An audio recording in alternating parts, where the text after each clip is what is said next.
De volta falando ainda sobre o Coringa, agora respondendo as mensagens enviadas. Vem comigo, vamos conversar sobre isso?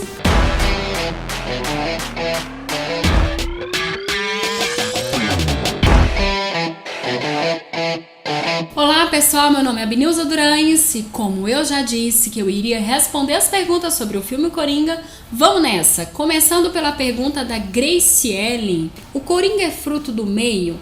Trata-se tão somente de uma questão social? Não.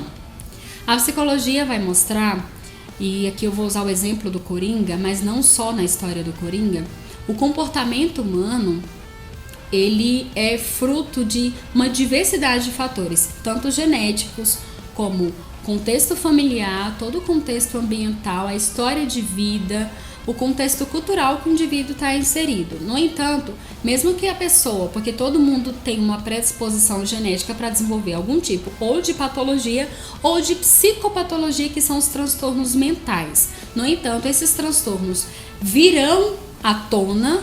O indivíduo vai desenvolver o transtorno de acordo com a história de vida.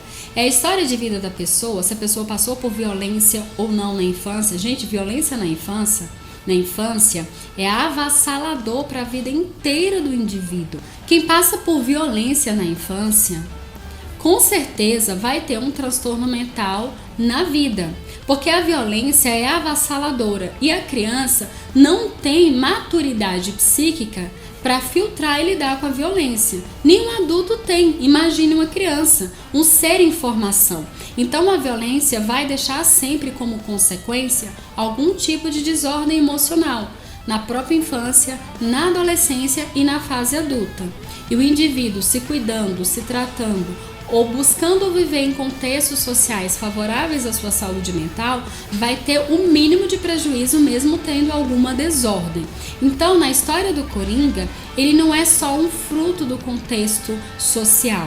No entanto, é totalmente esse contexto ambiental, parental, familiar, a história pessoal dele, mas todo o restante do contexto social que gera esse tipo de comportamento nele. Na verdade, o Coringa aprendeu a ter esse comportamento, a pensar, sentir e agir assim, a partir da história pessoal dele.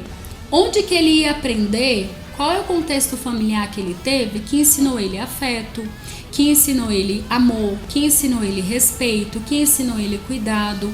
Qual é o contexto de fato emocionalmente organizado que ele teve para ser uma pessoa equilibrada? Qual é o contexto social favorável que ele teve para ele poder utilizar daquilo e dizer, nossa, aqui eu tenho um modelo de alguém ou de uma pessoa para conseguir ser um bom cidadão, para não agredir, porque todo o contexto dele era desorganizado, mas certamente ele tinha uma história, uma tendência genética, a gente não sabe, o filme não mostra a família biológica do Coringa, quais possíveis transtornos que teriam, porque tem uma herança genética. No entanto, foi a sua história, foi todo o contexto que ele passou que gerou esse tipo de comportamento. Não é só uma questão social, mas a questão social é predominante para a existência dos transtornos que ele tinha. Agora a pergunta da Letícia Frazão. Até que ponto os traumas que ele sofreu tomaram conta do seu senso de justiça? Letícia, até em todo ponto. Ou seja, tudo que ele fez foi a partir de tudo que ele aprendeu de senso de justiça. Na verdade, o que ele aprendeu a partir da história pessoal, da história de trabalho, da história social dele, é que realmente as pessoas são injustas, que não tem pessoas que fazem as coisas a partir do que é correto. Na vida pessoal dele, por exemplo, a mãe não era esse modelo. Quando ele achou que era filho do Thomas, o Thomas não era o modelo de uma pessoa justa. No trabalho, ele não estava lidando com justiça. O patrão, por 2 vezes, chama a atenção dele de coisas que ele não fez, como se ele fosse culpado por ter tido sua placa roubada e por ter apanhado dos garotos. O contexto do Coringa que ele viveu, aprendeu, não era um contexto de justiça. Então, ele não aprendeu outra coisa até então, a não ser a injustiça. O filme não mostra muito da história dele, mas até então o que mostra é que ele não aprendeu, não tinha modelos de pessoas justas e equilibradas. Se ele tivesse, poderia utilizar aqui, olha, uma pessoa que ele poderia ter se inspirado, mas não se inspirou.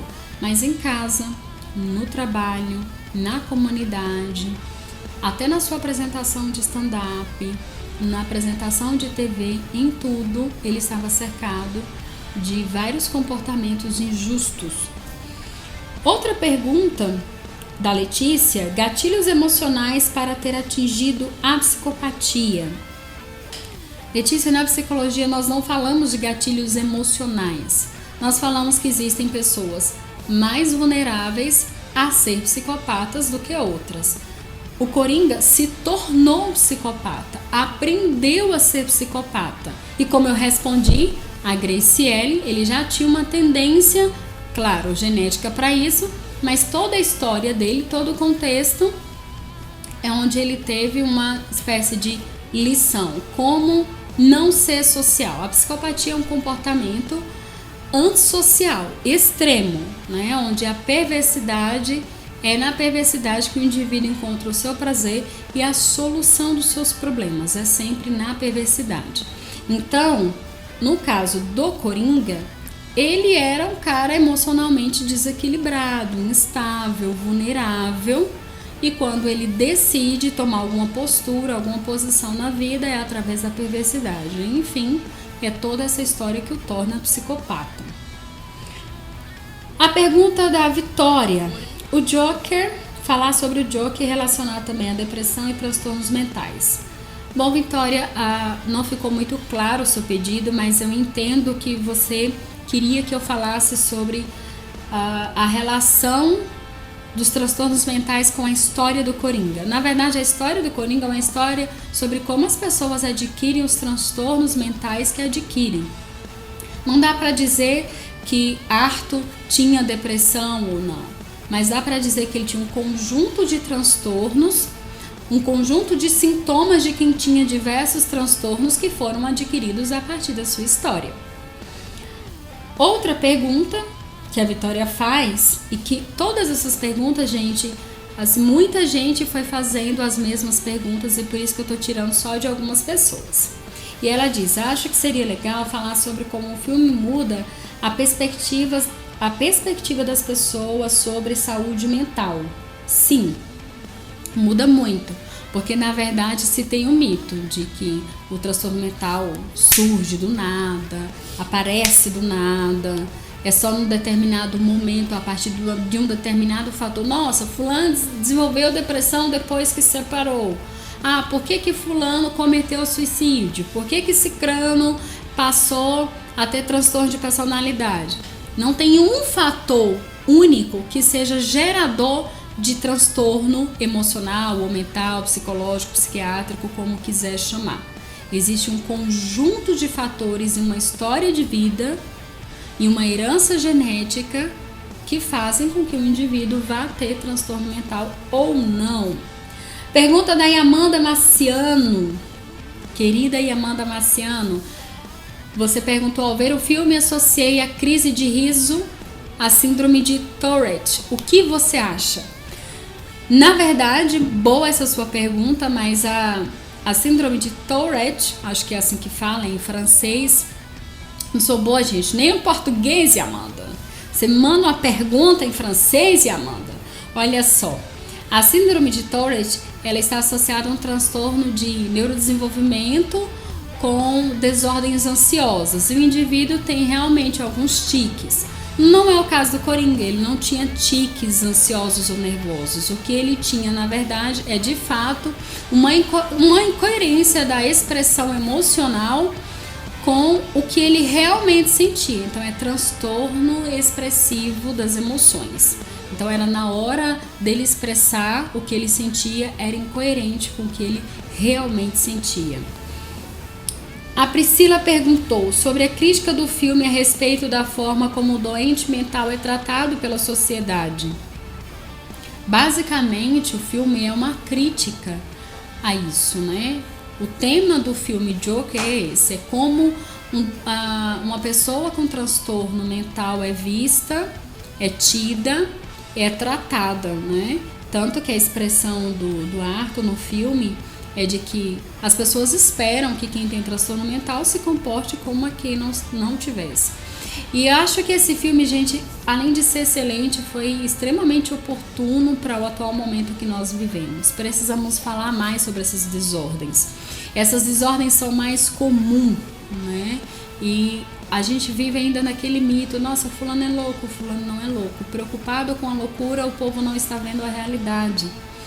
Nós, na verdade, todo mundo tem uma tendência a desenvolver alguma desordem. Estranho seria se a gente, passando por adversidades da vida, a gente não vivesse em desordens emocionais. Agora, as desordens emocionais, elas são temporais, elas são de acordo com o que a gente passa e tem cuidados e tratamentos adequados.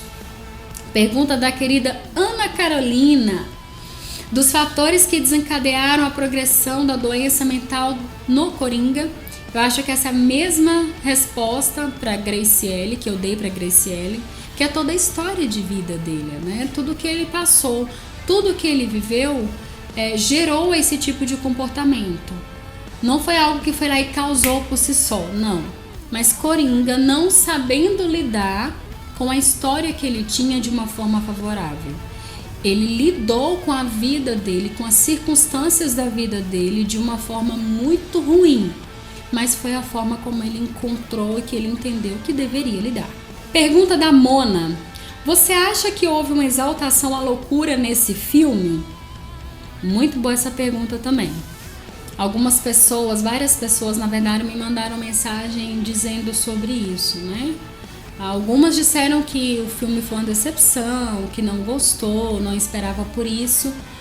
Como sempre, a gente, né, na expectativa de que os heróis e os vilões sejam sempre fortes, resistentes, invencíveis e eternos.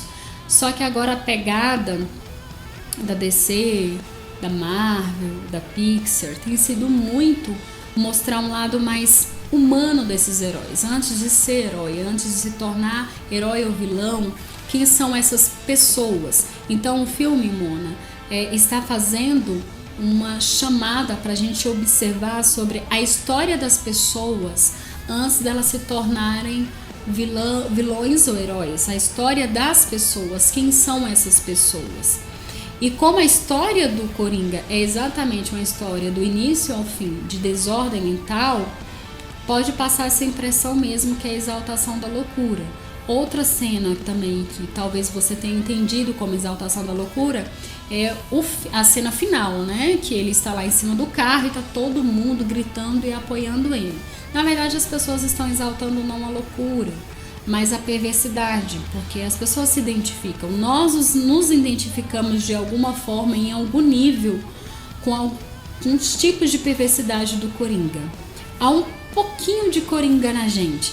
E na verdade o filme não traz uma exaltação, mas sim uma reflexão que vale muito a pena fazer. E uma pergunta genial do Videomake: como não criar coringas? Tenso isso, hein, gente? Olha só. O que o Videomake quer saber é como nós, enquanto sociedade, podemos colaborar para diminuir a chance de surgimentos de psicopata na sociedade. É isso, Eduardo? Isso. Deixa eu aguento isso.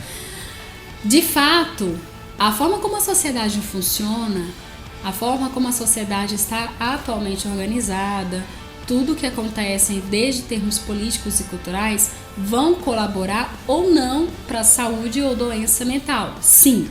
No entanto, nós estamos falando muito mais de desordens do que a doença mental em si, mas do funcionamento. O comportamento humano, ele é sensível às contingências sociais.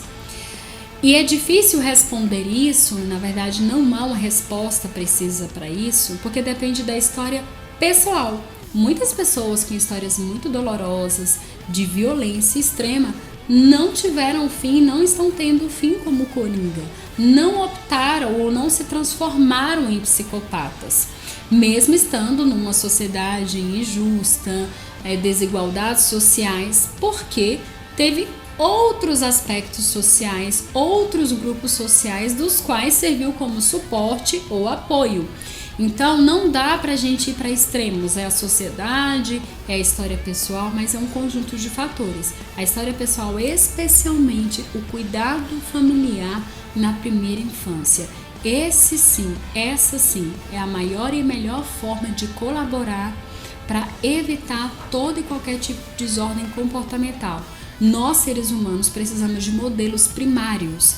Quando a psicologia está falando de modelos primários, a gente está falando de pai e mãe, de família que dê um suporte e um modelo adequado de saúde emocional, de como funcionar, que é o que muita gente não tem e às vezes consegue no grupo religioso, em outros grupos familiares, mesmo vivendo numa sociedade injusta. É claro que todos os problemas sociais irão afetar muito na nossa saúde mental, mas eles não são assim o determinante da pessoa ter ou não ter doença ou transtorno mental.